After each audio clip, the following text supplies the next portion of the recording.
Olá, seja bem-vindo a mais uma bancada esportiva aqui no canal Eu Jornalista, aqui comigo Pedro Paraíso. E aí, Pedro, beleza? Beleza, jovem. Nessa edição vamos falar da Copa Libertadores da América, o Cruzeiro passando para as quartas finais. Vamos falar também da 22ª rodada do Campeonato Brasileiro, os jogos dos fins de semana. Também vamos falar do Campeonato Mineiro, segunda divisão, a rodada em que o Montes Claros recebe em casa o Araxá. Para começar, vamos falar do jogo do Cruzeiro contra o Flamengo, né, nas oitavas da Copa Libertadores da América. Como é que foi esse jogo aí, Pedro? Vamos analisar o jogo então, Cruzeiro e Flamengo. Pois então, o Cruzeiro começou o jogo muito bem, marcando pressão ao Flamengo, não deixando o Flamengo jogar. Foi uma equipe muito segura, muito taticamente eficiente.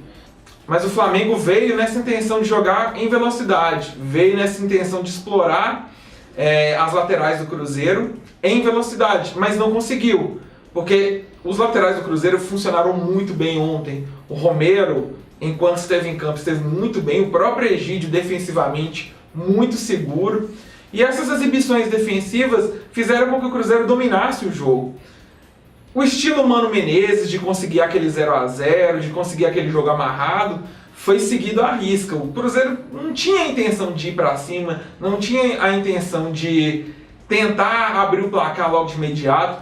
E além disso, o time conseguiu criar chances suficientes para sair com a vitória.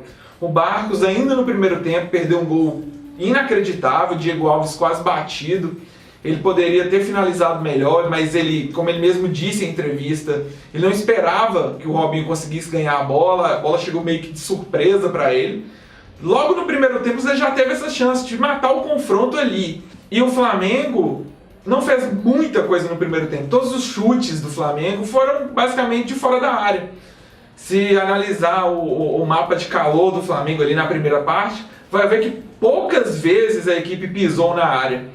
Teve um gol muito bem anulado do Paquetá. O Paquetá estava em condição irregular, até mandou para as redes, mas foi muito bem anulado, estava muito impedido. Mas fora isso, nada produziu. O goleiro Fábio até teve um pouco de trabalho, mas em chutes de longa distância, só isso. Nada criou, não conseguiu chegar dentro da área do Cruzeiro. No segundo tempo, tendo que ser diferente, o Flamengo veio para cima, mas esbarrou novamente nessa consistência defensiva do Cruzeiro. Dedé e Léo fizeram partidas gigantescas ontem. Léo muito bem, muito seguro, relembrando aquelas atuações da Copa do Brasil da temporada passada. Uma equipe muito segura, que cede muito pouco espaço ao adversário.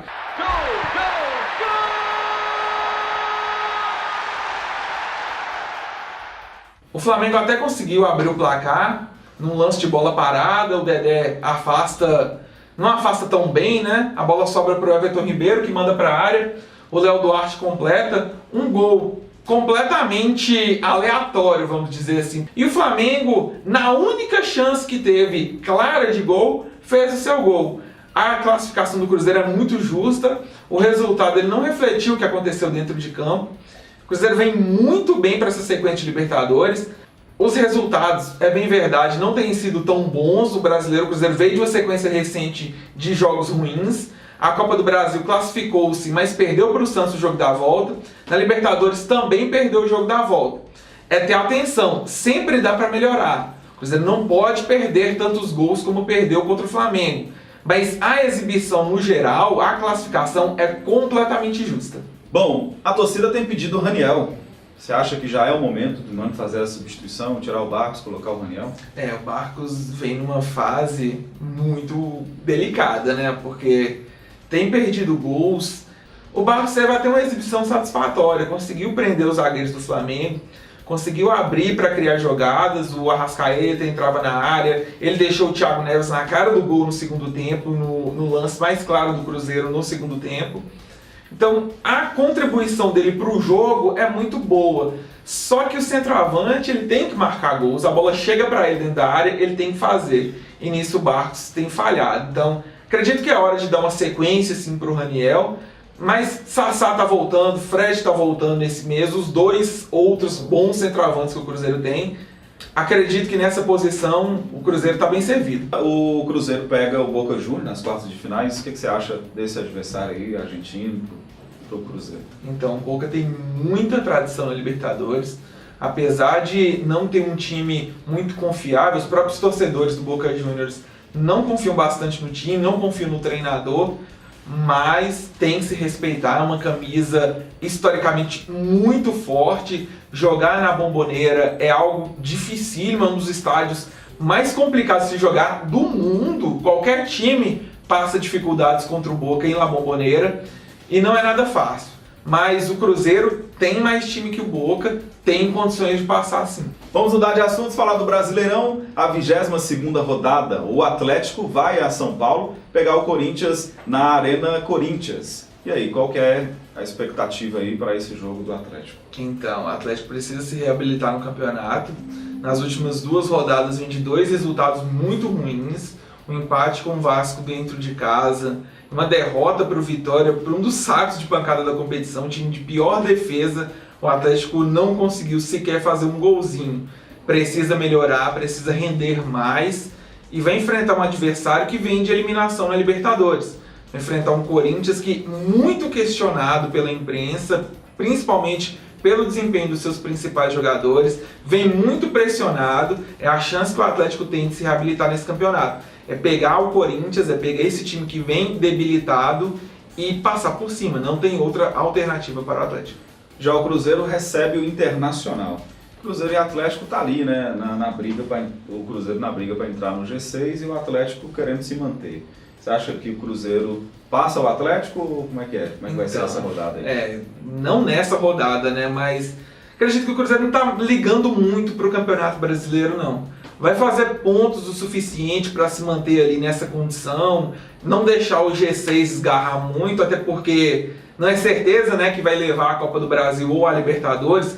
Então tem que deixar ali uma vaga para a próxima Libertadores encaminhada, não pode deixar o G6 esgarrar. Mas acredito que o Cruzeiro não vai dar muita atenção pro Brasileirão nessa altura não. O jogo contra o Inter deve mesclar já alguns jogadores.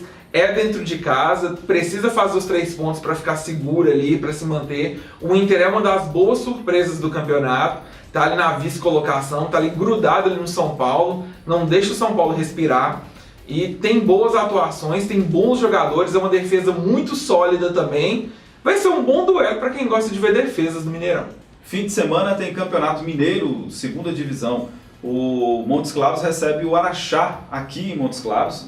Né? E como é que você vê Montes Claros para esse confronto contra o Araxá? Então, também é outro time que precisa de reabilitação, porque dentro de casa consegue até fazer bons jogos, como fez no último jogo que jogou aqui. Só que fora de casa, sai daqui e o time parece que se perde muito, principalmente no segundo tempo. No segundo tempo, contra a equipe do Valério, tomou uma virada, saiu do primeiro tempo vencendo e no intervalo tomou 3-1.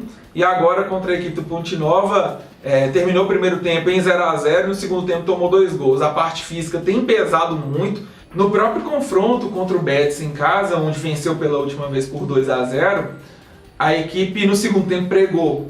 E tem mostrado isso, tem mostrado essa queda de rendimento físico no segundo tempo dos jogos. Contra o Betis já estava resolvido, já tinha feito 2-0 no placar, conseguiu se manter. Agora nos jogos fora de casa a equipe tem caído muito de desempenho.